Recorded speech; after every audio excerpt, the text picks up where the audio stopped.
vice-primeiro-ministro, nosso ministro coordenador do assunto econômico, no ministro do turismo ambiente, o encontro cortesia o IFC, onde colia com o plano de cooperação nebe se estabelece e a futuro e a área oioin liga o assunto financiamento.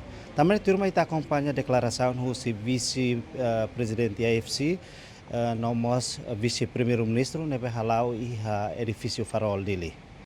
A minha visita é da vice-presidente da IFC, senhora Helena.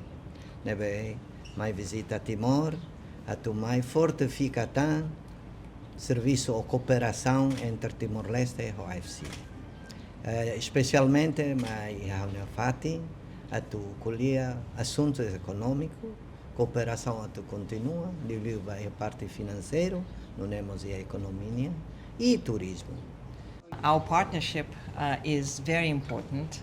We've accomplished a lot already with Timor Leste, and we look forward to expanding our work on many fronts, including support to micro, small and medium enterprises, looking into opportunities in tourism, in agriculture, and a number of other areas. And it's really a great pleasure to work with all our partners here in Timor Leste with great support from the government.